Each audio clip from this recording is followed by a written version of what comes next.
What's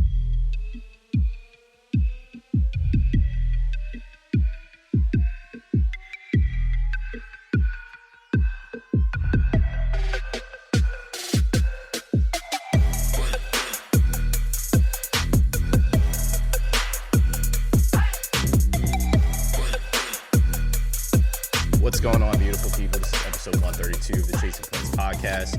Back again to share some insight. It's Sam and myself today, no Harrison. We're here to talk about some sports, and we got a lot to talk about. To be specific, since I can't speak, it's the NFL draft. It just passed. We watched, I'm pretty sure you watched every single day just like I did. Yes, sir. Pretty much in depth to that extent. We also had the NBA, which has been absolutely nuts. Somebody was swept. Wonder who that was. A New York team seems to be on the verge of winning. And I'm not talking about the Rangers because they already swept. Yes, sir. So there's that. And then we'll get into somebody retiring too. Very big name retiring. So with that being said, we thank you all for listening. We appreciate you listening and watching on YouTube. And let's just get to it. Sam, as I mentioned, the NFL draft happened. It is it is a new thorn in my girlfriend's back, which I absolutely love because she hates that I watch so much sports, and she prays that she literally was sitting there saying to me, "Hey, so when's the NBA playoffs over?" I was like, it just started. She was like, it's been on for like a month. I was like, it literally has been on for like a week. Yeah. Relax. And then she saw the NFL draft and she's like, what's the point? Like, if you're getting drafted and then the person's getting traded, I was just like, it's not necessarily the person getting traded. It's picks, but sometimes it is somebody getting traded. But it's mostly picks that are being moved around. I said, so I had to explain to her, it was like a bartership. You know, it's like, I want what you have, but in order to get what you have, you want something from me, and you're not going to make the price too easy. So I got to give you X, Y, and Z to get that. Or like when you trade in anything. So kind of the easiest way to explain things, but 100% new thorn in her back because I watch sports all the time. So, well, the trading 101 is going to be valuable to her because it's just part of the lexicon of sports everywhere, right? Like we talk about trades and signings and cap space and value all the time. So this is just a really valuable lesson for her. And then you have like she's learning for sure. Yeah. So she's got no choice really at this point. Yeah. No, she's stuck now. My wife and I have been together for like all together, like 15 years or something like that. So she knows that what the NFL draft is and how much I love it and just how invested we all as a sports community are in something like this. And it's my favorite weekend of the year. So ladies, we're good. But yeah, for any ladies that are listening to this, just understand that we just need our time as men just to watch our sports and get this out of our way. We'll do everything else as long as not our favorite teams playing when our favorite teams are playing. And depending on where it is, like if it's baseball and it's like the middle of the season, whatever, fine. Like, yeah, we'll go out and do what we got to do. But if it's like our favorite team in the playoffs, we got to make some adjustments. Like I can do before, I can do after, but I'm not doing during, So we don't ask for much, okay? That's all we're saying. Anyway, 6 quarterbacks went in the first round. Yeah. That is NFL history, correct? Yes, sir. Okay. Or at least in the first 12, in the first 12 picks, yeah. Absolutely I think nuts. The 84 draft, the 83 draft, there were 6 of them, but yeah. Well, it's absolutely nuts that happened. I know they were, Adam Schefter kind of alluded to it prior to saying that he could see it being that. I thought it was very interesting because that meant some teams were going to have to reach. And sure enough, some teams did reach. And there's 2 players that we're talking about specifically here. Penix Jr. and Mr. Knicks. Sam, you have a question on here, and you asked where they overdrafted. And I was going to put in our questions that you asked if who was winners and who's losers. I was 100% going to put the Falcons. So this is an honorary run for me. Yes, Penix was drafted way too early, in my opinion. But in the spirit of you get what you want to get and whatever value it is, Yeah. you do what you have to do. So it's kind of been a dilemma, and I know it's been a debate pretty much ever since the pick has happened anywhere in sports media that covers football. But I do firmly believe, like, if that you believe that's your guy, go for it. Now, it doesn't. I think the conundrum that is for the Falcons at this point in time is you had so many holes to fill, and you went and just paid Kirk Cousins $150 million, and you said he was your guy, and then you go and get Michael Penix Jr. and you say he's our guy for the future, even though their contracts are essentially would be ending around the same time of each other. I understand if it's like an insurance thing, right? I understand if it's obviously after Matt Ryan left, they really had no quarterback, and it feels like it's just kind of like a fear pick, if I'm being honest, in that thinking, and they're trying to prepare themselves so they don't have that happen. But also, if you're looking at the other side of the coin, Kirk Cousins is coming off of an Achilles injury, right? Right. So you want to make sure you don't know what he's going to be, if he's going to still be the same Kirk Cousins. Obviously, technology has come a long way, and I'm a victim of the Achilles injury myself. So, I mean, you're absolutely able to get back out there and do what you have to do, but it's difference between me getting back into lifting in the gym and Kirk Cousins being chased by a 400-pound man that runs 4.5. I just think it could go either way. I'm not too high or too low on it. It just was weird. I would have 100% got an offensive lineman or got a corner, which is what they really need at 8, and yet they didn't. Yeah, I've gone back and forth with this. I understand, obviously, they know what they're doing. They know their franchise. Correct. They have a new head coach, and things did not go well during the Arthur Smith era. And you just mentioned, Matt Ryan's gone, and Desmond Ridder was not the answer, and all of that. I understand wanting to get your guy if you believe in a quarterback, and they had him rated number 2 on their board. I'm all for that. I think they compared the Packers situation in the GM and Raheem Morris in their press conference. I think that's a little bit different. This, as you mentioned, this team has a little bit. This is a lot different.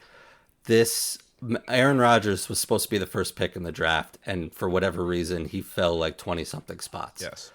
And it ended up working out like 3 years later, but that team was already a Super Bowl contender. And when Jordan Love was drafted, even you could have made the case. They traded up a couple picks to get Jordan Love, and I believe that was the same draft that Justin Jefferson was in, T. Higgins was in. They really needed wide receiver help, and that was the whole gripe that Rodgers had. Give me weapons here. What are we doing? Yeah. The Falcons aren't in that situation. Correct. And then when you draft a guy, and I like Michael Penix, and he probably has the highest floor of these first-round quarterbacks that could just step in and play pretty decent from the jump. The problem is he's 24 years old. Yeah. He had 2 ACL surgeries, and you just gave, as you mentioned, $100 million guaranteed.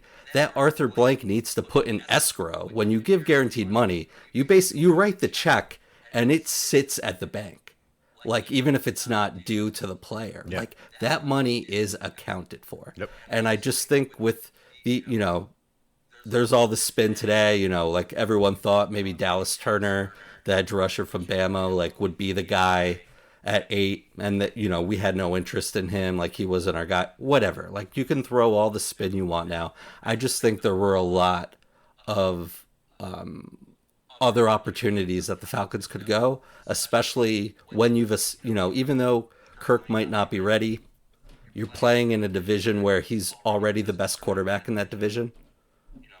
Derek Carr, Bryce Young, Kirk Cousins, and I'm blanking on what the Baker.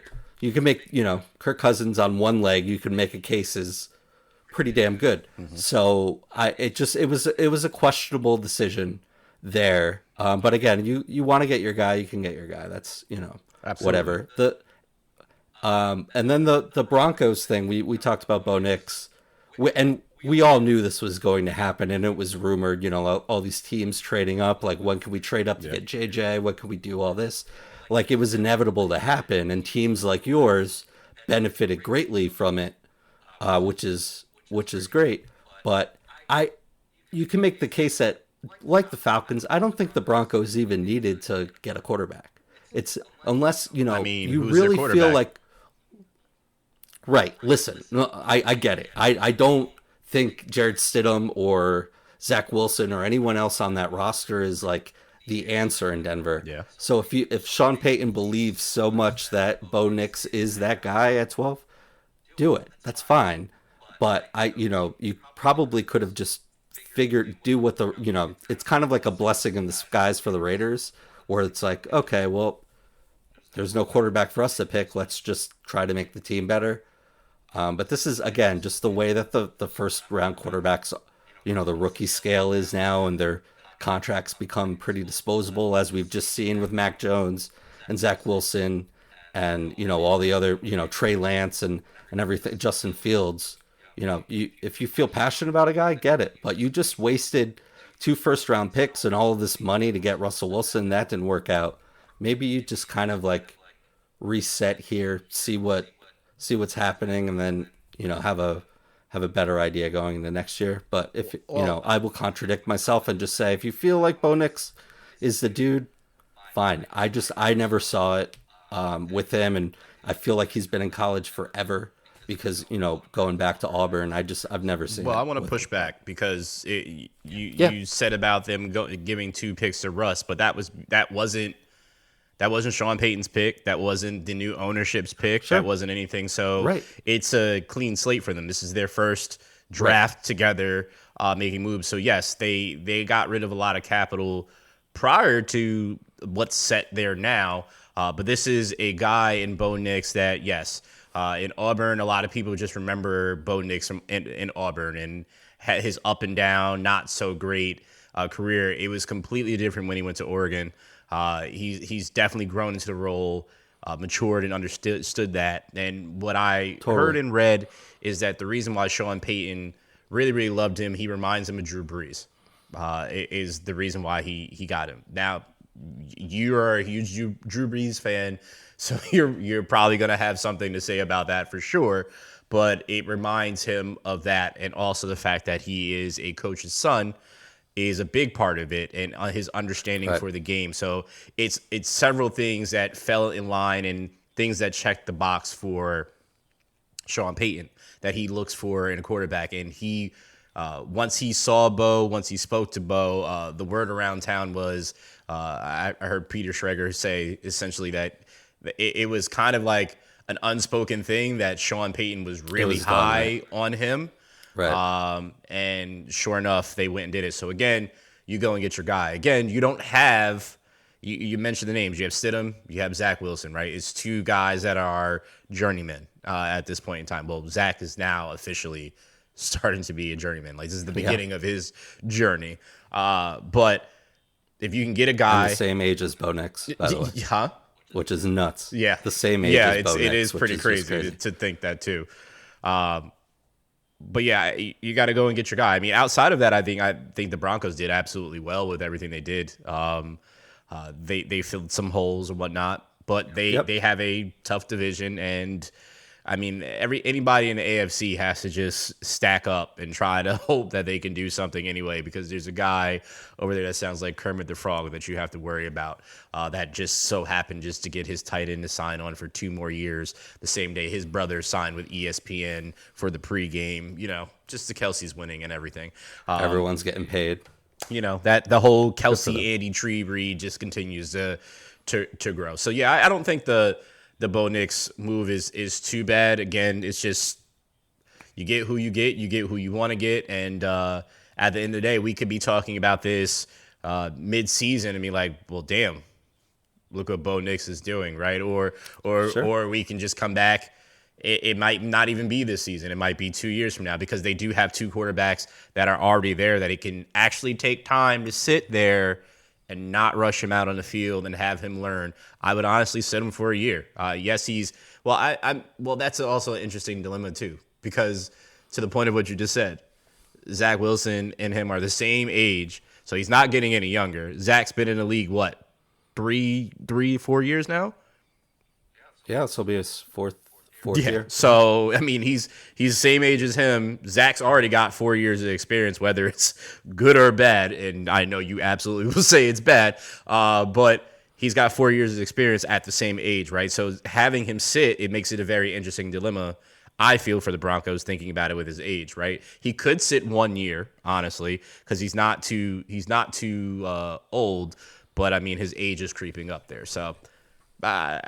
Yeah, I mean, and you have Stidham too, who, I mean, he's not a world Yeah. beater. You're not looking at Jarrett Stidham as the answer, but he's looked good when he's played. He has a ton of experience, at least just being in a quarterback room, and now he's the veteran of this group. Unless there's someone else, but again, I think they're all interchangeable at this point. I don't remember who else they have on their roster, but it's a moot point. I mean, look, the Drew Brees thing is.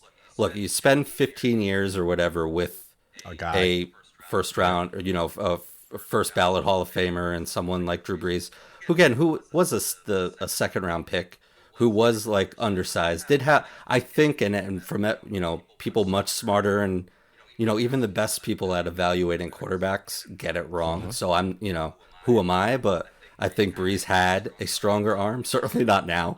But, and just was in more of a pro style offense at Purdue, and then Bo was in Oregon play essentially. Yeah, I know, but yeah, sure. And it's been a long time since the Chip Kelly Oregon. I think you get a bad rap there, but we'll see. I mean, I don't remember what the stat is. A lot of what Bo Nix did was yards after catch from his receivers. A lot of it played out at the line. We'll see there. He's got some nice weapons still in Denver. I know they added a receiver, another running back, but Javonte Williams, Cortland Sutton, some other wideouts there too. Sean Payton knows what he's doing. They added his offensively there. He added his college wide receiver in Troy Franklin. So yeah, I mean, yeah. they get him a Troy guy Franklin that's going to be there. So yeah. So again, Brock Purdy is a Super Bowl, brought a team to a Super Bowl, a really good team, but he played really well to get them there. Mark Sanchez brought two teams to AFC Championship games. What do we know? But anything could happen. But I think they could have used those assets elsewhere. That said, you got to believe in your dude, and you get them, and they did. So I think this is the best thing about the draft is you and I can sit here and talk all that we want to talk about this, and hey, I wouldn't have traded up and done this, and I wouldn't have do that, and blah blah blah, right? And then these guys are the ones that are gonna just prove us right or wrong. It's just a fun time. Right.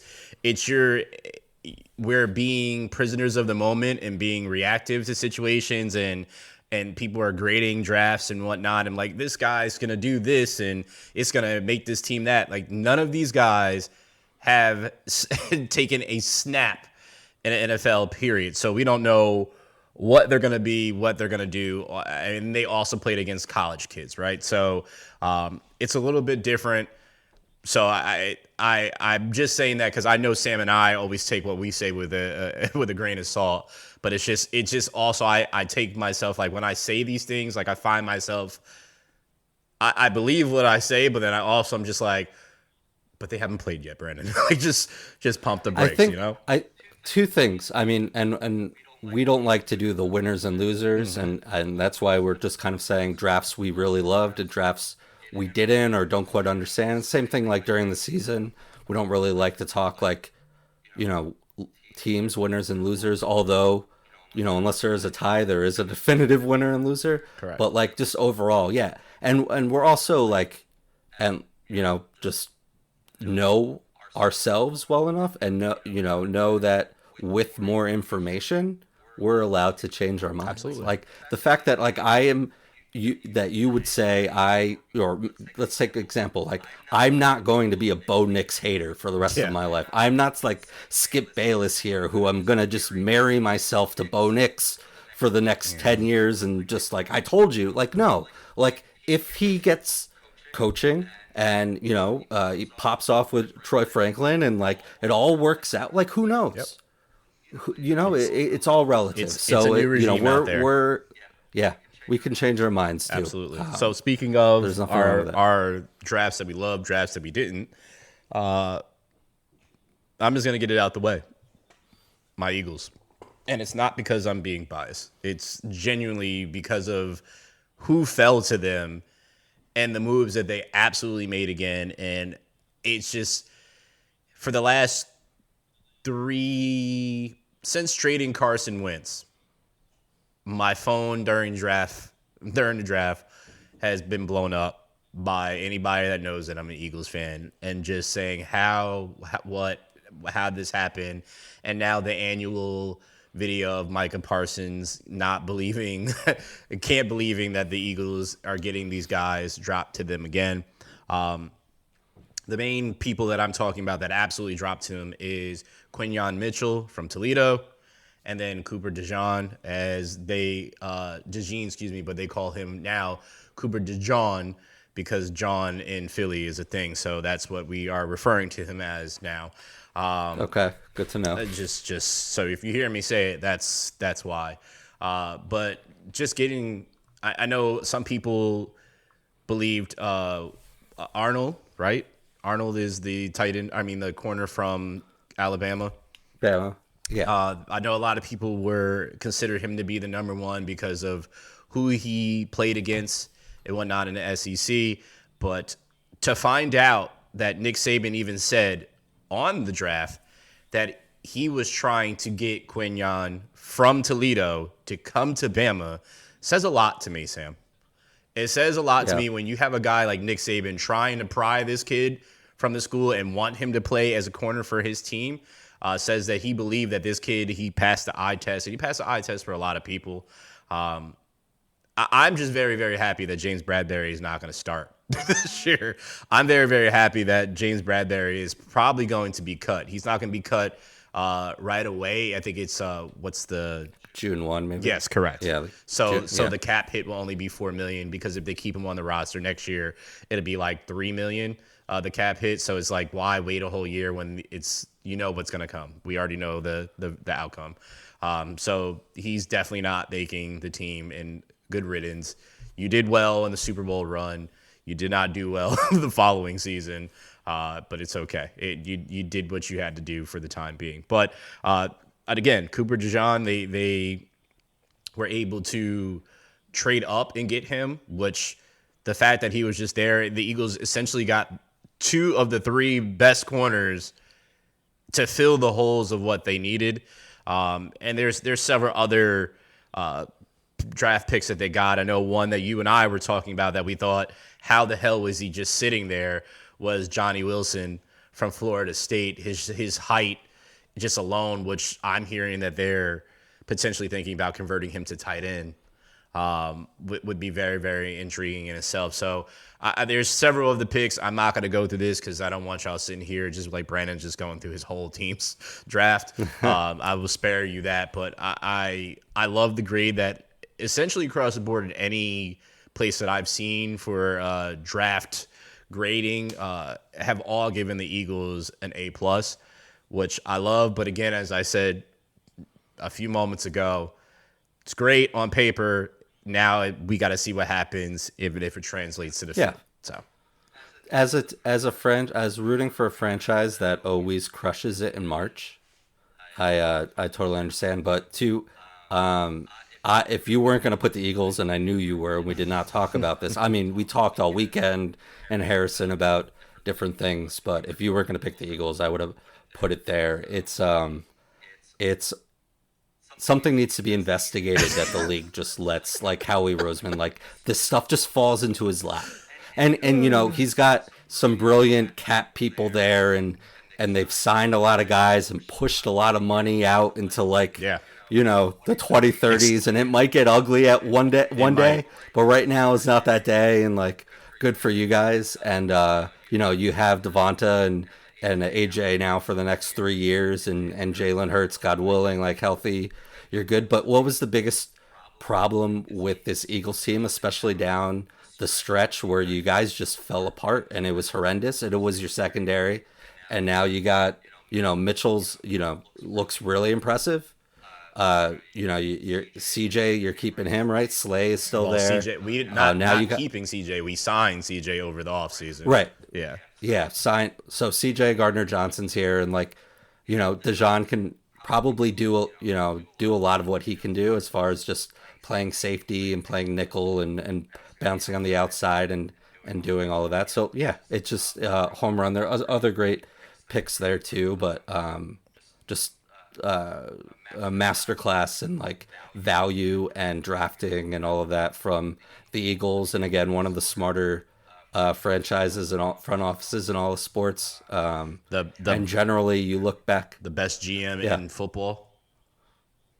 Yeah, he's right there. I mean, I'd say the Ravens right there, the Niners. But how he's been able, the amount of talent that has been able to be put on this roster, and since the last couple of years, since you mentioned the Carson Wentz trade, it's you could put that up against anybody. Now, can they execute and like get it done? We'll see, but the talent's all there. It's really promising. So yeah, kudos there. So to be clear, real quick, as you give yours, the Carson Wentz trade, these are the 4 picks out of their 4 number 1 picks that they got from the Carson Wentz trade. So 1, Devontae Smith, Jalen Carter 2, the trade for AJ Brown, and then Cooper DeJean. Those are the 4 players that they got from that Carson Wentz trade. So I think thank you, Carson. I won't talk anything bad about you anymore, because getting rid of you got me some of my favorite players and future favorite players. So thank you. Appreciate it. So you have the Steelers. And I don't think you gave up too much to get Carson Wentz when you traded up for him either. So like, no, it's all relative. It was good moves. It was good moves at that point in time. Hey, you won a Super Bowl with him technically, and that's all that should matter. If it wasn't for him, they wouldn't have got to the Super Bowl. So that's he was on fire. Yep, absolutely, he was on fire. I have the Steelers, and then it was at the end or the middle of round 2 or 3, and I'm like, man, I really like what the Steelers are doing. And then I look everywhere on Sunday, Monday, and like everyone's like has really, really high grades for the Steelers. So I kind of look like I'm just jumping on that bandwagon. But the tackle guard out of Washington, Troy Fontenot, like Zach Frazier center, Roman Wilson, the wideout, JJ McCarthy's, number 1 receiver at Michigan. Some other guys in there too. Well, don't say Peyton some other Wilson. Guys. Peyton Willis is, I feel, is one of the steals that they got there at in the 3rd round and the 97th pick. That's a phenomenal pick for them. Yeah, 98th over from NC State, the linebacker there. But look, Matt Canada is gone. Thank God. So a lot of the problems with this team was the consistency on offense. Mm-hmm. Now you have a Super Bowl winning quarterback. Hopefully he can find his way again. Had moments in Denver where Russell Wilson still looked like Russell Wilson, and then there were times where it was really ugly. But Arthur Smith is now the OC in Pittsburgh. We know what he wants to do. He wants to run the ball. You have some pretty good running backs there with Najee and why I draft him everywhere. What's the other guy? Jaylen Warren.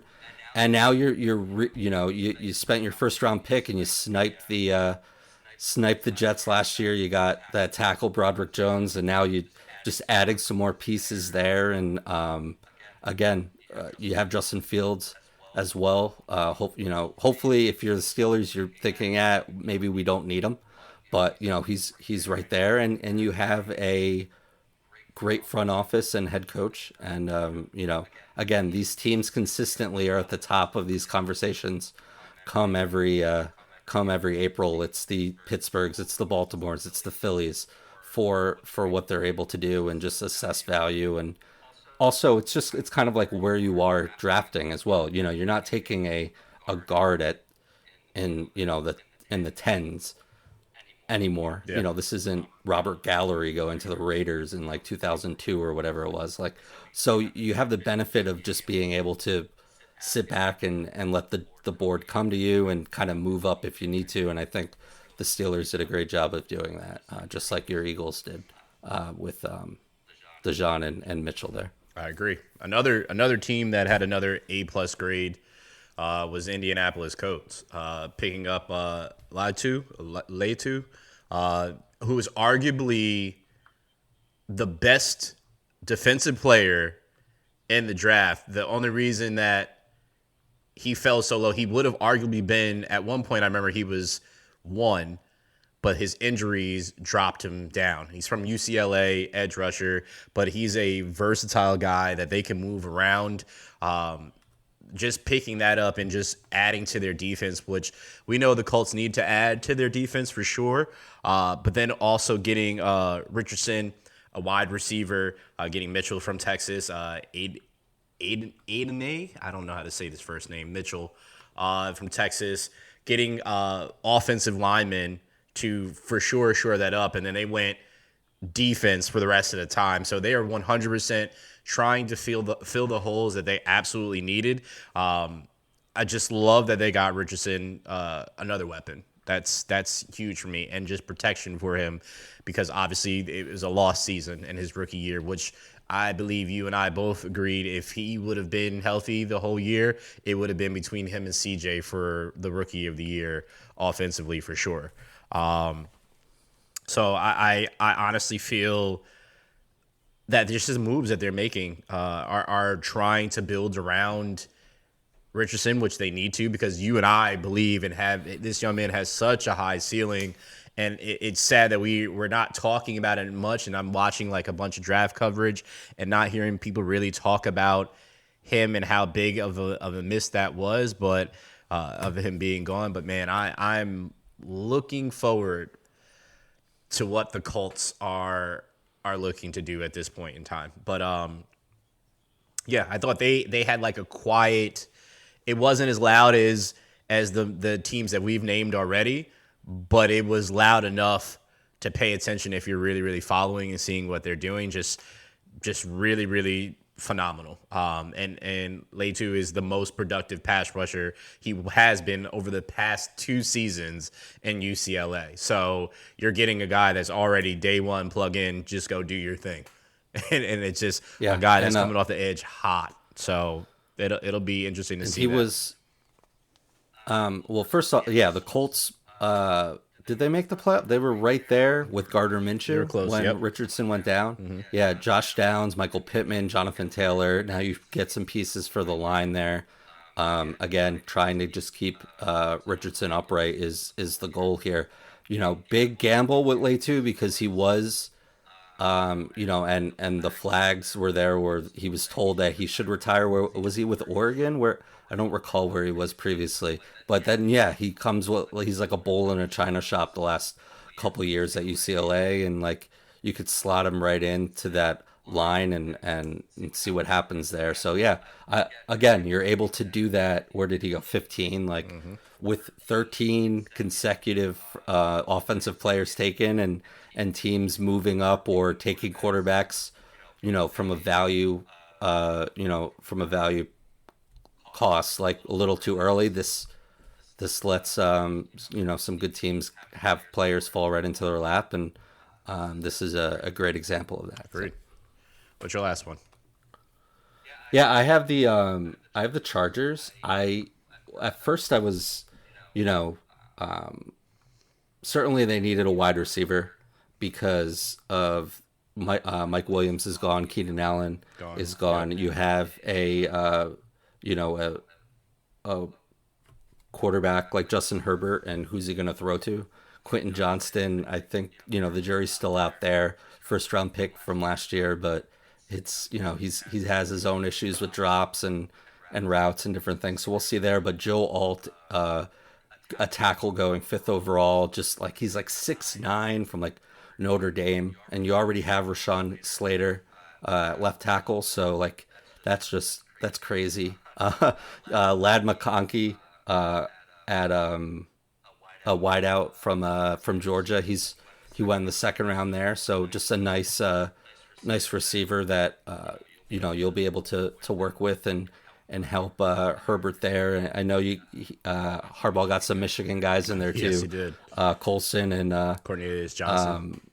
Cornelius Johnson and stuff. But like I just like that. You have Greg Roman, who was the offensive coordinator for Harbaugh with the 49ers, and then famously designed that scheme around Lamar Jackson. It's Austin Eckler is no longer on this team. It's clear what the Chargers want to do. They want to run the ball, even with someone as talented as Herbert. So, you're in the you're going in the right direction as far as that's concerned. And you have two bookend tackles that hopefully you have at the line of scrimmage for the next 10 years. So I like that. I like that move, especially when there was just a lot of rumors about what they could do or trade and whatnot. One of them, and you know what? The dumbest rumors during that situation was the Justin Herbert trading Justin Herbert. I know it's first off, I laughed and I was like, whoever started this rumor, you're the biggest troll ever. But then I also started thinking about it, like if it's not his guy, because it's not his guy, you could trade Justin Herbert for a ransom and get so much for it, right? If they did it. But realistically, you don't trade off a guy like that. You know what I mean? Like, he's still young. He's considered to be one of the top guys in the league, and he's never really had the protection or an offense around him. So consistency there. So now you take the job if you're Jim Harbaugh. You take the job because Justin Herbert is your quarterback. Yeah, you can. I'm surprised that didn't pick up steam, or that rumor wasn't and it maybe was, but I didn't hear about it until recently. But they got calls. Could we trade Herbert and then draft JJ McCarthy, and then because Harbaugh's been talking him up so much and all of this, clearly he wants the kid to do well, and of course he won him a national title and all this stuff. But it's kind of silly. But ultimately too, you could have taken Malik Neighbors, arguably the most dynamic offensive player in this draft, and I probably still would have put them there, and I would have totally understood it. But I like collectively the moves that the Chargers made, and as Jim Harbaugh has a proven track record in the NFL, and hopefully, well, at least he did the first time for sure. Yeah. The first time, yeah. So we'll see what it is this time. I love the Joe Alt pick. Absolutely. Again, when you have a guy like Justin Herbert, you want to protect him, right? And if you already have studs there with Slater, and now you're adding Alt, and then who knows what they'll continue to do to add around, right? And to create, it sounds like they're on the verge of creating one of the best O-lines in the NFL, right? And that keeping Justin Herbert upright and giving him time to dissect a defense is scary as shit, right? So it's just going to be very, very interesting seeing that. I also love that they got Junior Colson, linebacker from Michigan, who was an absolute disruptor for sure. So getting that, but I this is one that I like very much so. This pick, it's a 7th-round pick, so we don't know what it's really gonna turn into. It could be a gem, it could just be an absolute bust. But Brendan Rice, which is Jerry Rice's son, so yeah, that was pretty cool in itself.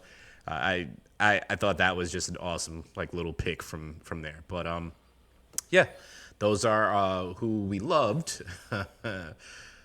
Who we didn't love. Sam, you have the Falcons. Why? Yeah, I'm not gonna belabor it. I went the chalk route here and took the Broncos and the Falcons for this segment. So we talked a lot at the top. I kind of explained why. I just thought they're with a team again that has one hand tied behind its back because of the dead money on their cap, and and the assets that were given or traded away over the last couple of years, I thought you could go in other directions. But again, you get your guy. The same with the Falcons here. You know, I'm not in the room. I've never met these guys. I'm not a quarterback evaluator. I just thought there were other needs. I could be dead wrong. So, we'll see there. But I will give back my time there and let you talk about the Carolina Panthers. So I have the Carolina Panthers here. One is because of their GM. Sam shared something with both Harrison and myself about how a restaurant put out a lovely sign. What did the sign say exactly, Sam? It was in North Carolina, a restaurant, and the sign said, "Let the coach and the GM pick this year." And it was Direct shot at it was a callback, yeah, at the owner at yep. who decided to walk his ass into the restaurant and say something. Dan Snyder leaves, and this jerk off comes in. It's not great, and what they're doing over there, Sam, is also not great. Bryce Young was absolutely destroyed in his first year. He was running for his life. Obviously, he's still a smaller guy in stature, but was running for his life. There is no pick that this team made for offensive line. Period. They went and got him some weapons, and one of the weapons is Jonathan Brooks, who's from the Texas Longhorns, which is a great story. If you don't know about his story, you should absolutely look up his story and read on it. It's definitely pulls at the heart. But he's an absolute monster, which is going to be great. But again, he's coming off of an ACL, if I remember correctly, an ACL injury. Yeah.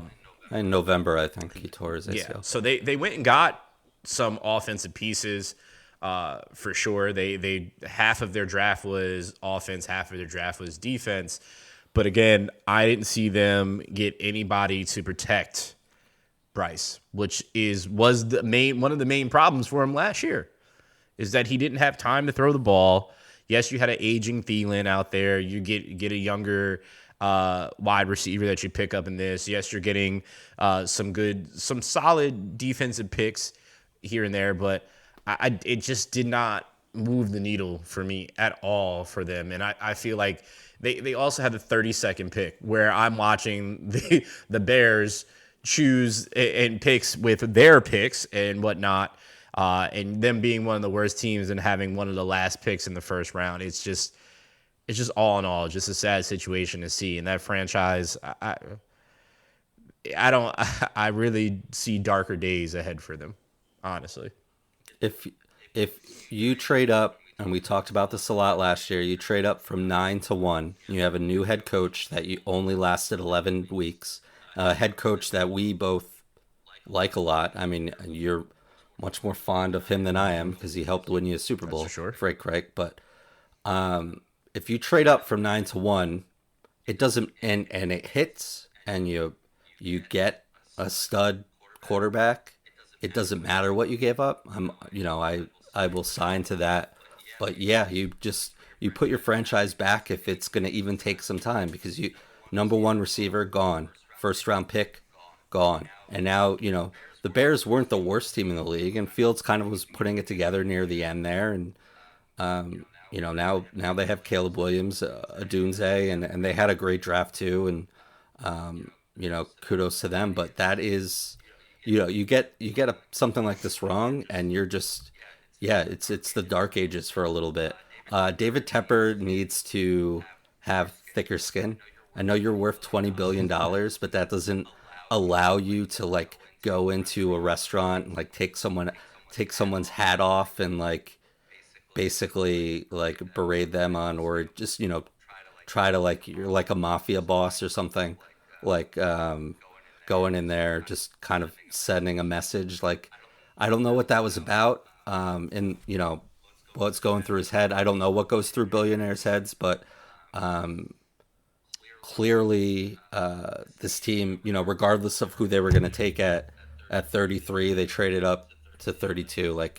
It's going to be it's going to be a long process there. So Yeah, I can. Can you imagine working for him?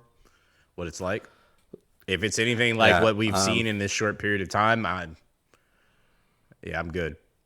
I'm good. But six coaches in like 4 years, three interim coaches, three full-time coaches. I mean, I'm including Ron Rivera in there, who he inherited, but still was, yeah, his time was up. But so whatever you want to say, four, that's still insane. I mean, you just voided this team of talent with trading Brian Burns. I mean, you got nothing for CMC. You DJ Moore's. It's just it's bad. It's there's bad. it's bad. This team went to a Super Bowl like 7 years ago, 6 years ago, and it's just it's bad. Yeah. Who's your next one? Who did I? Oh, I put the Falcons and Broncos there, so I will let you talk about team you love to talk about, and was certainly the buzz of the weekend, the Dallas Cowboys. Yeah, so to the Cowboys fans that are listening, because I know your sister and some of your friends, and they get butthurt over me talking about the Cowboys, and some of my friends too. I'm being realistic when I'm saying this. I have no idea what the hell Jerry Jones is doing, and I'm sure you, as Cowboy fans, have no idea what Jerry Jones is doing and what the game plan is here, even after watching the draft. And if I was a Cowboys fan, I would absolutely be furious. You get in the first round, you get Tyler Guyton, which is a project of a O-lineman, which, to be fair, the Cowboys draft really well when it comes to the offensive line. I cannot knock that. They find some really, really good gems in O-line, and I don't think that's an issue. So if history repeats itself, they got a gem in Tyler Guyton, right? So that's great for them, but they've traded back several times. I don't see not one running back here. So you let Ezekiel Elliott walk to keep Tony Pollard, then to franchise Tony Pollard, then you let Tony Pollard walk, and then you sign Ezekiel Elliott back today. So you had opportunities in the draft, because this is what Jerry said. Because remember, when the season ended, he said we're going to be all in the offseason. Well, everybody was waiting when the negotiation or the legal tampering time opened up. Everybody's waiting to see what the Cowboys were going to do. They didn't even call Derrick Henry, who lives in Dallas, in the offseason and does everything there, and was waiting for a call from them. Never call him when you need a running back. You don't address it in the draft when you need a running back, and you have so many holes. The problem is what you said earlier about the Eagles, which could potentially happen later on down the road with the contracts. The way that Howie is doing and maneuvering has been great, because compared to what you're seeing the Cowboys do. Because you have Dak that you have to worry about paying, you have Micah that you have to worry about paying, and you have CD that you have to worry about paying. And guess what? All three of those names, two of them for sure, are going to be at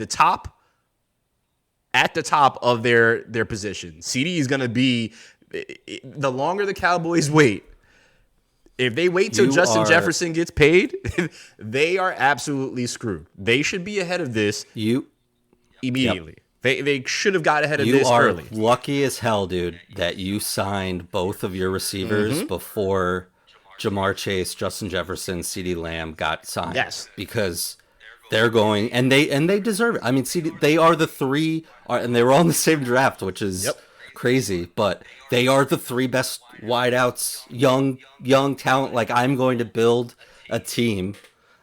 I want a wide receiver. It's one of those guys. I mean, and no disrespect to all the other great ones, and we could spend the next 20 minutes talking about the great wide receivers in this league, Devontae Adams, all that. If you're starting a franchise, you want one of those three guys, maybe Marvin Harrison now. You could we could update this a little bit, but still. And you guys got lucky there in Philadelphia because they both agreed to deals. And this is, you're exactly right. You spent all that money on Zeke. And I think with his dead cap money, you're paying him more from his old contract than what you're paying him now. I think I saw, like, he's owed like X amount of money, 6 million or something on his old Yeah. deal, or it's against the cap or whatever compared to what you're paying now. Look, you can get running backs all throughout And they still have a the, chance to the get draft. running I mean, backs too. They yeah, still have and they time. and they do, No. and they'll be right, and they'll be. I don't know who's still free agent, but there'll be guys that are cut and guys that come through, and clearly they are a passing Yep. team. Tony Pollard was not as impressive as the feature back as Nope. we both thought he was, because there were times years ago where we're pounding the table and saying enough with like the Zeke stuff. Like we understand it, but like the change of pace thing, but like give Pollard the ball. And he clearly just, I mean, he had a gruesome injury the year before. He ran out of gas. Hopefully he, rebounds in Tennessee there because, as a running back, as a talent, I really like Tony Pollard. I mean, Alvin Kamara has been a third round pick. Arian Foster was, what, a seventh Yep. round pick or undrafted. I mean, you can find stellar running backs all over the Okay. place, and who knows? Maybe it's Rico Dowdle. Maybe like I think Deuce Vaughn is too small, but maybe He is. Royce Freeman was resurrected for a little bit last year. Like things like it can happen. It could totally It can, happen. but I just it's it's really questionable. It's weird. well, It's it's weird.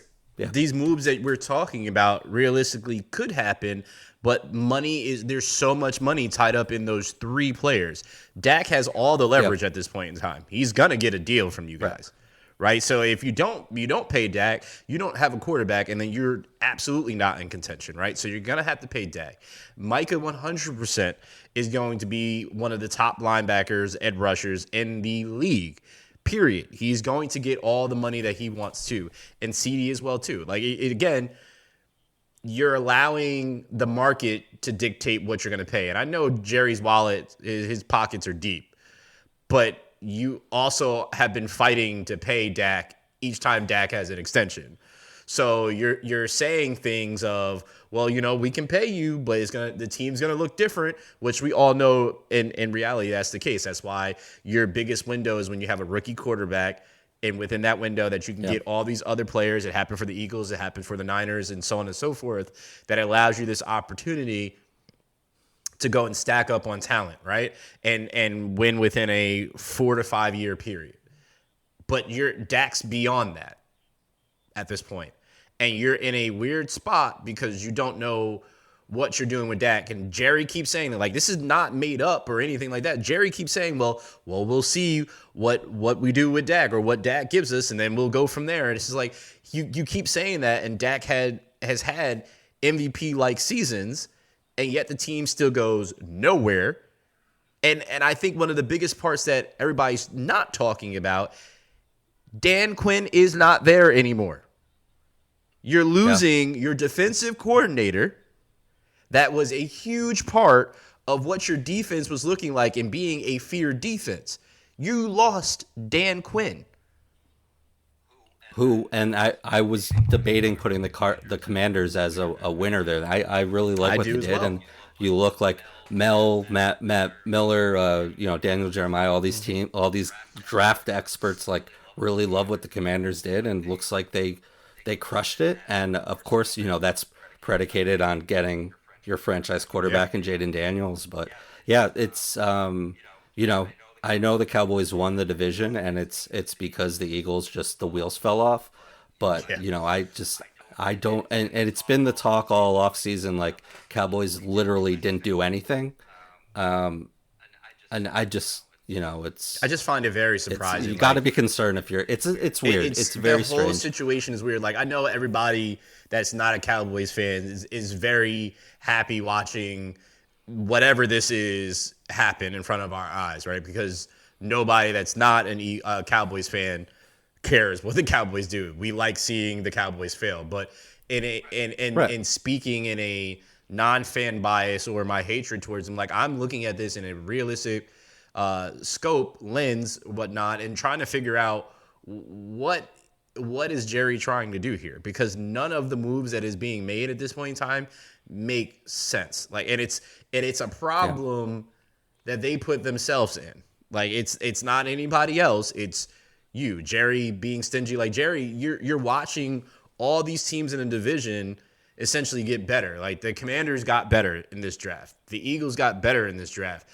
Giants, I feel the Giants did get better in this draft for sure, right? They didn't do the reach or whatnot. Like whether you believe in Danny Ducks or not, which I don't believe in him at all. But he's never had an offensive line, right, to protect him. Yes, he lost Saquon, but you got Neighbors, right? So he's got some burners on the offensive side of wide receivers. So they essentially got better. Are they going to be better than the Cowboys? Probably not, right? But that doesn't mean that they're not building for the future and that they can't be ready for the next quarterback that is their guy that they can go and get and just plug and play. So the Cowboys keep playing this game. They're going to be last in a division looking up because the way that Jerry is moving. So I just find it very, very weird.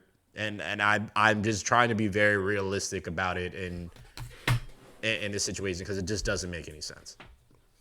It's again, it's April and there's a lot of time between now and the start of the season, but I just, I think the running game is going to be a problem for this team unless, something kind of develops again. Agreed. So again, there's time, but, concern there. Well, there's definitely time because a lot of free agents didn't sign because they wanted to see how teams are going to play out. Like, There's still like the likes of OBJ.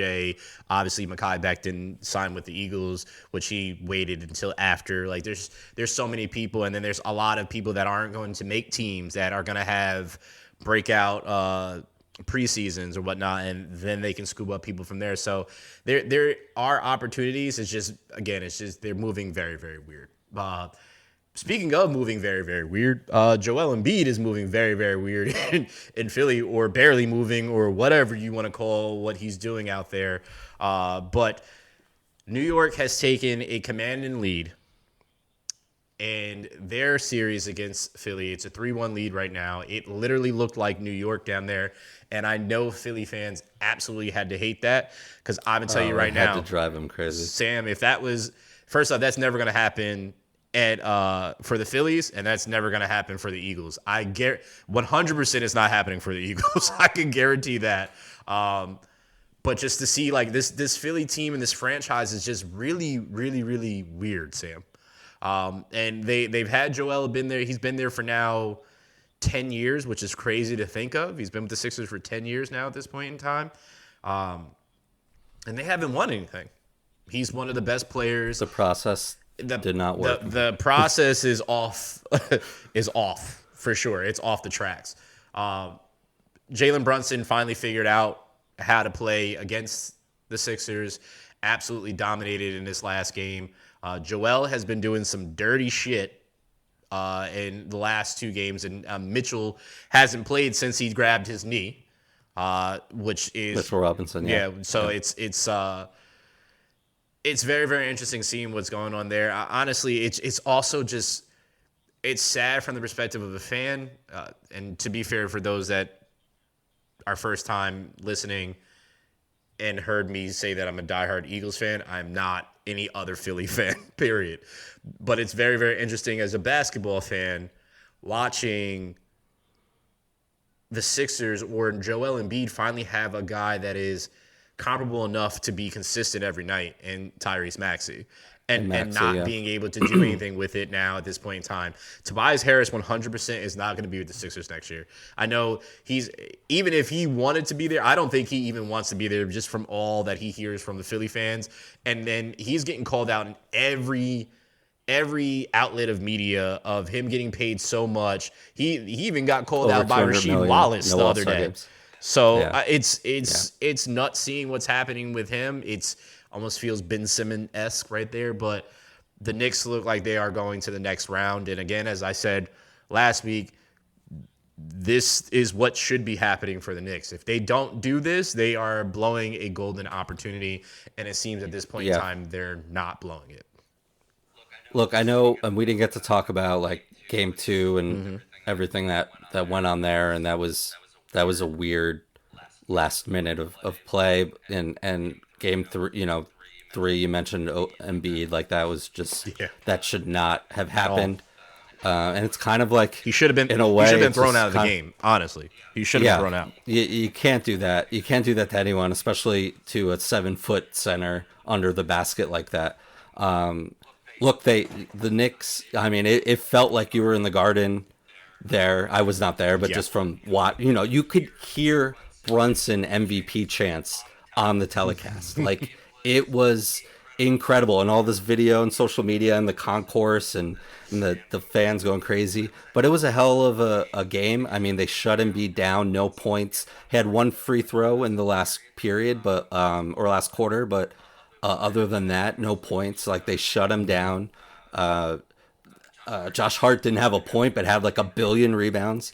Consistently have out rebounded this team from the beginning, outscored them on the bench from the beginning. Like this is a mentally tough team, like a defensive team that can hit clutch shots and like puts puts these like ragtag kind of players in positions to succeed. And like Tom Thibodeau and Leon Rose and everyone there like deserves a lot of credit because this team's playing its best basketball right now, and that's exactly what you need to do. But I'm very I'm very happy to see it, of course, and to happen in Philly and do that. Just the sports rivalry between Philly and New York, regardless of what the sport is. Like I'm surprised that that 76ers fans just didn't show up or sold their tickets. I don't know what the hell happened there, but they don't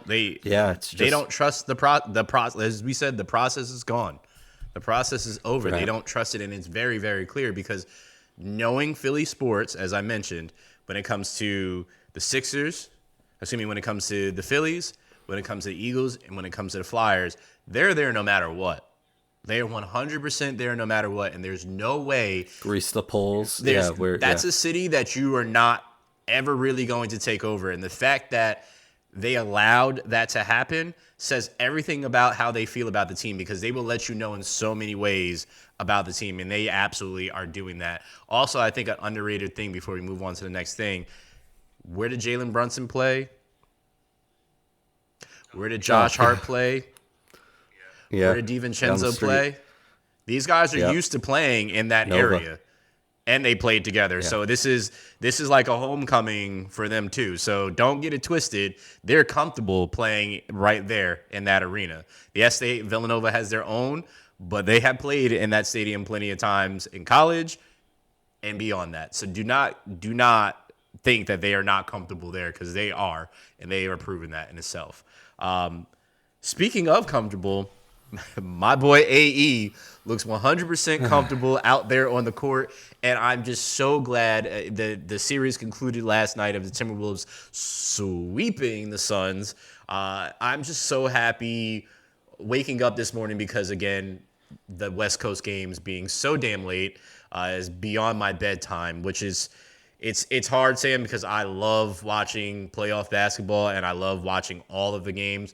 But I also have to wake up at 5 a.m. to go to the gym. So it's not conducive for my schedule. So I do record it and I watch some of it after. But I woke up this morning and on my way to the gym or before going to the gym, and I saw on Twitter how much love was for AE on there from anybody that follows basketball and talks it, and even immediately from KD, who is his favorite player.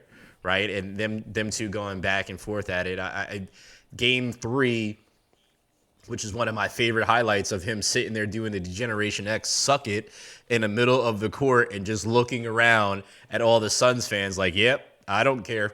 I don't care. I'm sure he's going to get fined for that. I'm pretty positive he's going to get fined for that, but it's worth it. Again, best-selling sneaker in the NBA this year. It is the best basketball sneaker in the NBA. This young man is so crazy. One of the interviews that he had, I think I sent it to you, was after they won.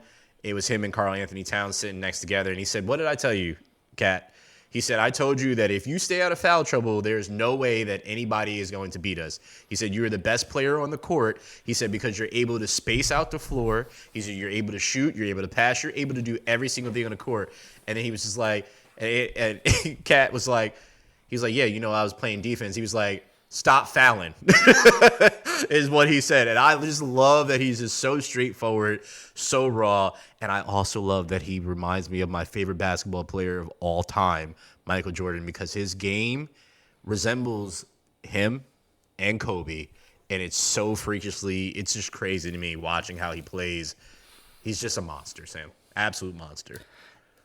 I mean, we've talked a lot about him over just even last week and in the week before. Like, this is the coming out party. Like, this is the national stage. Like, to the casual fan, to the sport.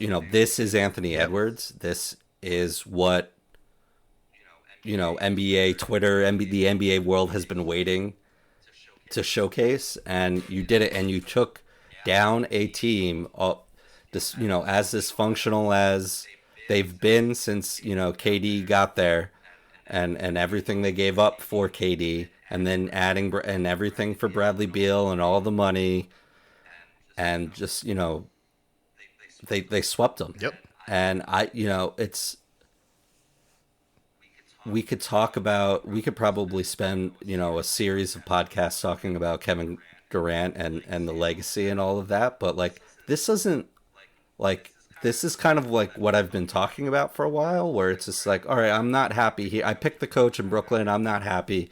Pay me. Okay. I want to go somewhere else. This is where I want to go. Now you get there, and on paper, like, at least him and Book, it like, I know it didn't work out in the playoffs last year, and KD was hurt, and like all of this stuff, but like, this should have worked out, and just with the collective talent on that floor, and you could blame it on Vogel, and it looks like that's what that's the spin right now, is like KD was never comfortable in the offense, and blah blah blah. Can we stay there for a second? Yeah, go ahead. I hate that came out after. Because, again, it adds to this negative narrative around KD. Like, if that was the case, I wish it would have came out way earlier. But it's very clear if you watch as a basketball fan that KD, it just was playing ISO ball for the three players, right? And it just did not mesh well. Yeah. And when they were on court together, the three of them, it did not mesh well at all. Blaming Vogel, who it actually has come out now, too, that he asked the front office to get a point guard, and they said they didn't want to take the ball out of Booker, KD, and Beal's hand, which they clearly showed that they needed a point guard, Sam, in this situation. And then they only just go and get Isaiah Thomas from the G League, who has been in and out of the league, and you think that Isaiah Thomas is going to do, you think his size is going to do something against the trees that are in the Timberwolves? That is the tallest team in the NBA. You think Isaiah Thomas is doing something against them? You're out of your goddamn mind. Good. Like, it's just... go into the lane with Gobert so and stupid, Cat. Sam. And what the moves that they made here is so dumb for the Suns, because They can't trade Bradley Beal. He has a no trade clause.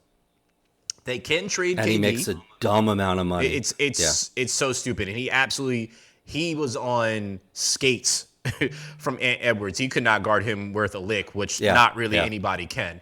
So you can't trade Bradley Beal. There's only two players that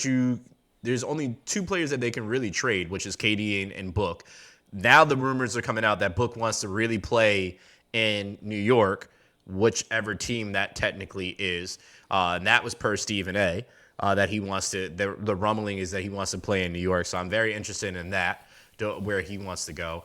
But they can't really make any moves. So they went and did this trade knowing that the NBA was talking about essentially putting in place rules that was going to get rid of this player empowerment, I want to go here, the luxury tax big stuff, three type movement stuff, right? Yeah. And they still went ahead and did what they had to do, and now they are absolutely feeling this at this point in time.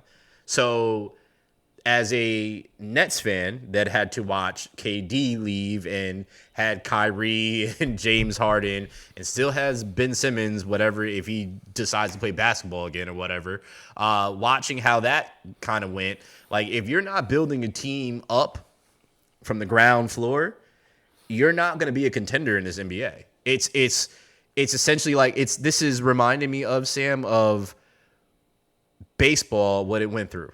right? You know what I mean? When we watch how the Yankees were going out and buying all the big bats and buying all the names, and you have to go and get these guys to win, and then other teams are Giambi building and their yeah, farm, and yeah, then they surpass yeah. the Yankees, and the Yankees ain't been winning. You're seeing all these teams that built their teams up. It's the same thing that's happening in NBA now. You got to build your talent up now to get to something, right? And you're going to be able to keep one star, if you're lucky. And if you get a star that rises up out of your farm system or you draft well or whatever, and he does from that point in time, that's great. But you're probably not going to be able to keep both.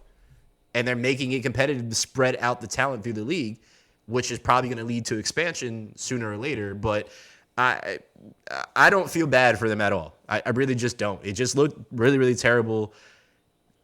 And it really sucks that Vogel is getting it. But honestly, it's on the players. Vogel's not out there playing. And I'm not going to give it to Vogel like that. I'm just really not. And you have a new owner there, and wanted to make the splash, and got I forgot his name. Don't really care. And, Vogel's going to be the scapegoat, and I'm sure one of those three guys will find his way out of Phoenix in one way or the other, and that may be for the best. But yeah, they don't. To your point, they don't control their first round pick till 2031. Devin Booker will not be on the team by then, but he'll be 34 years old. Bradley Beal will be 38. Kevin Durant will be in his 40s. And you do not. There's a bunch of pick swaps in there with really bad teams. Your Nets own a lot of those picks. Like, that's great. The 25 pick goes to the Nets. A pick swap with the Wizards, Magic, or Grizz in 26. Nets have the 27th pick. Another swap in 28 with the Nets or the Wizards. You own the 29th. It's bad, man. Not for me. Yeah, the only way you're not for me. Well, no. If for the Suns, sure. like, yeah, and you got Bridges in there, and again, you had a really talented team that you built from the ground up before Kyrie and KD got there, and it was all about the culture. Yep. And now, Sean Marks will do it again with a great piece with Bridges there, and this is the Suns team that didn't want Mikal Bridges, did not want DeAndre Ayton, Cam Johnson, and and like this is what you have now, Cam Johnson. So this is when it goes when it goes really bad. This is what it's going to look like, and they're going to have to trade these guys to get assets back, and they're clearly not going to get what they gave up. I honestly think, Sam, if they're going to trade anybody in this situation, it should be Book, because I feel they'll absolutely get a lot for Book. I know people think that they're going to still get a haul for KD, and I know teams will still want KD, and they might be able to get still probably a decent amount of picks, but KD's getting closer to the end of his career, and teams are going to start like, okay, we're not going to mortgage off our future for KD. We understand that he's only got X amount of years left, right? And I know players are playing a little bit longer. I mean, look at LeBron and his age and how he's still one of the best players in the league at this point in time, right?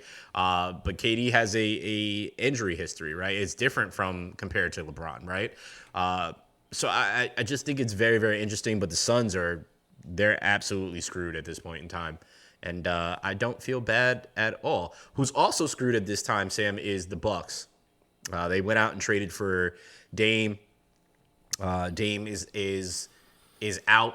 He may be out for the game tonight. Is the game tonight, right? He may be, or was that? No, the game was yesterday. I'm sorry. So he may be out for the next game. Yeah, game 4 or 5. Excuse me.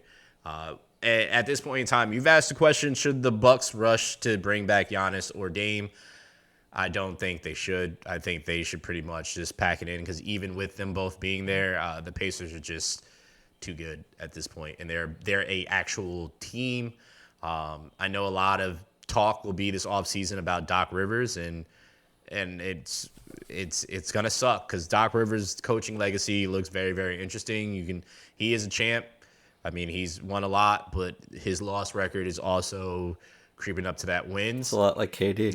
Yeah. So but he was just commentating, and they went out and asked for him to come. So literally grabbed him from the booth. Yeah. So he was minding his own business, and they went and got him as they were winning nonstop. So I just think that they should leave Dame and Giannis alone, and get back to the drawing board during the offseason and try to get other pieces to put around them and really devise a game plan of what to do from there.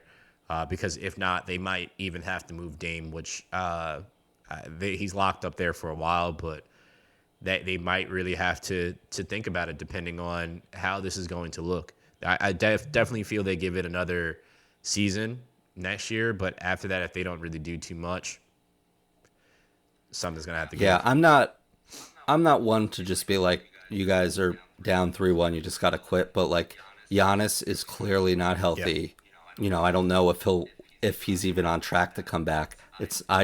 He's just too important to basketball, to this team, to make a decision like to rush him back. I don't think this team clearly is not that good to even with him at 60% be out there. And now you have Dame with a strained Achilles. You have who knows what Giannis really has. It looked like an Achilles injury. It could, they're saying calf or whatever, fine. But like these guys are too important to your team and to the league to rush them back in this situation. I think you just gotta you gotta pack it in and just play for another day. And I hate saying that, and I don't know if that's a popular opinion in Milwaukee or anywhere else, but this team's just looked unmatched aside from the crazy half that Dame had where he literally just put the whole team on his back. Other than that, it's been a mismatch, and these games haven't felt that close. So I think it's in the best interest to just pack it up in this case. Real quick, you put something that LeBron said is just basketball. I didn't see what he said when it comes to that. So can you tell me what happened there? I absolutely missed that. Yeah, so I know we're running long here. We still have some other things we want to talk about, so we can certainly save this for another day too. But I only brought it up because it's all over my Instagram feed where they were down 3-0 and LeBron walked out of the press conference and he was like, at the end of the day, I'm paraphrasing here, but it's just basketball. Whereas, and the stark comparison has been people keep clipping Kobe clips and putting it up there where it's job's not done, and just the asshole Kobe. And I say that with love and respect, the Mamba mentality of we're not done, we didn't win, it's a failure, that whole crazy mindset that drove Kobe for his whole career, that you could argue MJ is and Kobe got from, and the question that LeBron has never really had, that FU attitude. I think that and again, we can talk about it another day, but I think the quote in context was kind of overblown, in the sense that this guy has been in the league for 20 years, has all these kinds of records, and is playing, great basketball, and asked to do way too much at 38 years old. And, I just thought it was kind of overblown for him. I don't think he should have said it. It's weird that he said it because his whole life is basketball. But it was, I was enamored with this quote throughout the weekend. So I just wanted to get your thoughts on it. When LeBron said he was going to the Lakers, or when that was all being discussed, I knew no matter what, he had to win a ring, and he had to win multiple rings because of the person that he followed, which was Kobe. Now, people will obviously argue and say, I know in people's rankings they have Kobe above LeBron and vice versa, whatnot. I do believe 100% I have LeBron above Kobe in my Mount Rushmore of basketball players that I've definitely seen and whatnot, and just in totality. But in the Lakers world, in the Lakers realm, LeBron is not moving him off their Mount Rushmore. You know what I mean? Because he's won so many rings with them, no matter what. It just kind of is what it is. So I think he's feeling the pressure in the team, because Kobe would never let the team get swept. Shaq would have never let the team get swept, and they're used to that kind of mentality. So I'm sure he's probably hearing it, has heard it prior to. I know it definitely was a big thing about him going to the Lakers. So I get what he's saying. Obviously, basketball is everything to him, and he loves basketball because it made him.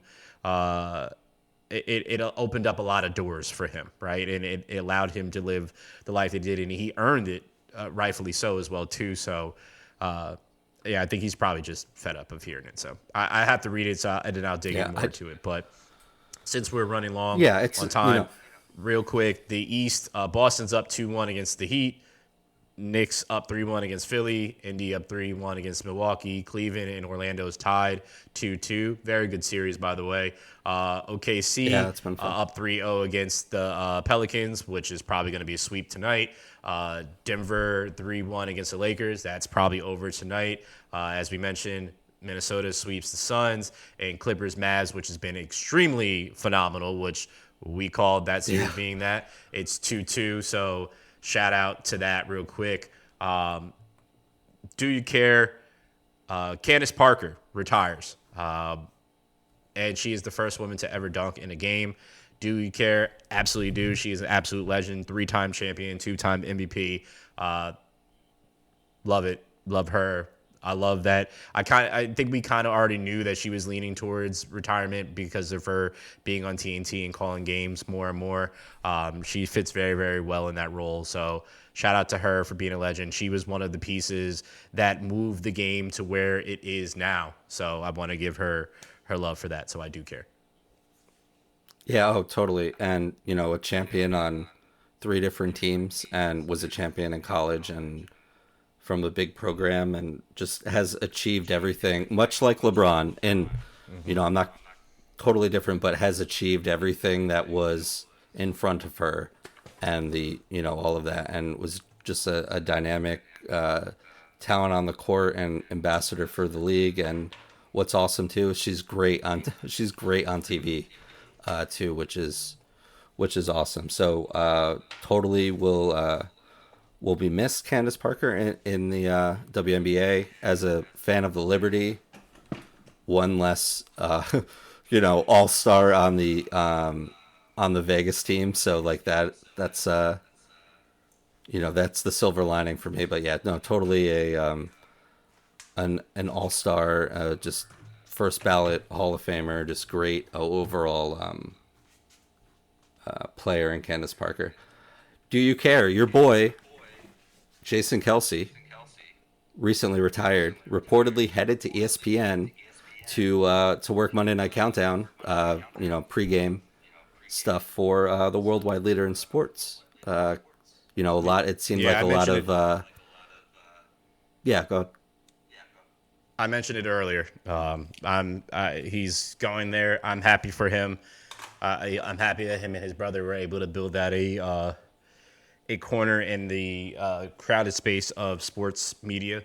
But he's just a phenomenal personality.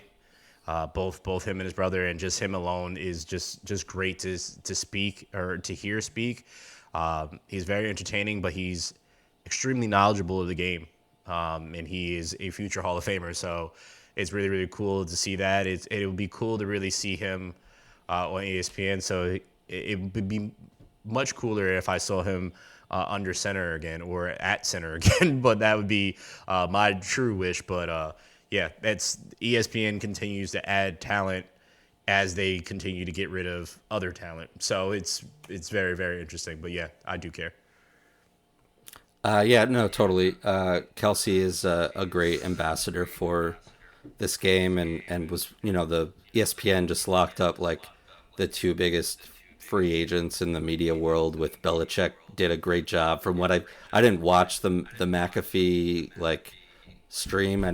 But the clips that I've seen, and just the it seemed like he did a great job. There were times over the weekend where I'm just watching the Eagles just clean up on this draft. Like, is Kelsey gonna unretire?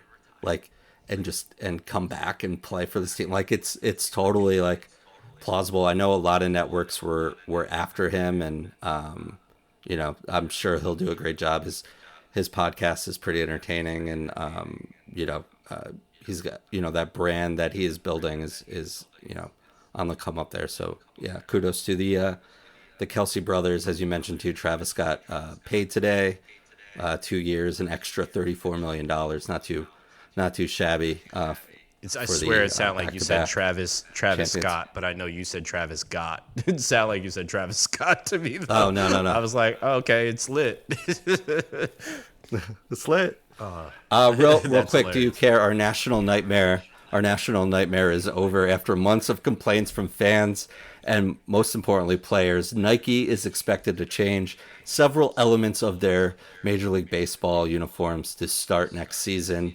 Hayes, I don't know. We have not talked about this on the podcast, but it has been a nightmare between Fanatics and Nike, who, there were a lot of changes made to the MLB uniform in the offseason where now, it just kind of looks like something that you'd get off, that fall off a truck that you get in, on the, on eBay or just Yeah. off the, falls off the truck. So we're really bad quality players sweating through the jerseys, jersey pants ripping, the colors aren't matching between the away, the grays of the pants and the jersey. It's been a nightmare. Do you care? So I didn't know. I saw that this was like a big thing. I heard it on talk radio, driving to the gym at 5 in the morning. I was like, what is this about the jerseys? And I was like, I have no idea what's going on with this, right? And until you just said that, I was just like, okay, that makes sense because I've been saying something about the Yankees gray jersey, and I was like, this looks like a little league jersey that you can get at any little league across America. And I was like, this jersey is absolutely terrible. And while I'm playing the show, which by the way, my Yankee season, I was 6 home runs away from breaking the home run record, and my file got corrupted. So now I started a new season. And now I'm on the Oh no. Mariners. I'm in the Mariners system right now, so I'm a top 12 prospect. But I'll tell you more about that anyway. But anyway, I was looking at those jerseys and I changed it in the show because I'm like, damn, I wish the Yankees still had the pinstripe jersey with the blue stripe on the arm that they had during They got rid of like the piping on the sleeves. Yeah, and 2000 stuff, was that 2011 or 2001? Excuse me, 2001. Just seeing certain things like that, it's just like, oh my God, like those are quality jerseys. And I'm looking at these jerseys and I'm like, damn, this is, as you said, it just feels like something that you bought from because you didn't want to pay the expensive prices of a jersey, like you bought from a third party Temu situation. You're like, I got a Yankee jersey, and then you get it, and it's just like, what the hell is this? Right? So I'm glad now, knowing that's what this is all about, that they are due to change this because they need to absolutely, Nike, you fought to get these contracts and you run pretty much you have basketball, you have baseball, and you have football. So you have all 3 major sports. Do better. We know you're getting and raking in the money, so just do better and give us quality jerseys, because I know good and damn well you're not lowering the prices. You lowered the quality, but you didn't lower the prices. Actually went up. Yeah. So that's the prices went up. Yeah. It's terrible. So yeah. Yeah, it's been a mess, and yeah, you could just see it watching Stroman and Rodon pitch over the weekend for the Yankees. Like, just that gray jersey is like just all one color because it's just drenched in sweat. It's not doing what it's supposed to, and like that's terrible. I don't know, just that's terrible. Yeah, it's been a mess. It's been bad. So yeah, it's finally we can stop talking about it, or I could stop being served content about it. I mean, Riley Green of the Tigers slid into third base, and he gets into the dugout, and there's a gash on his pants from basically his belt to his knee, where his pants just ripped. It's love that. Yeah. So like that's what you want. But yeah, no. Well, better days are ahead for the players. So there. But that's it. We're out of time. Thank you so much for listening. Episode 132 in the books. For Branden, my name's Sam. Thanks so much for listening. And until next time, peace. Finally, the sun has come out tomorrow, and the heat is back. Beautiful weather is ahead of us, and I'm so happy. It just makes me so happy. Goodbye, everybody.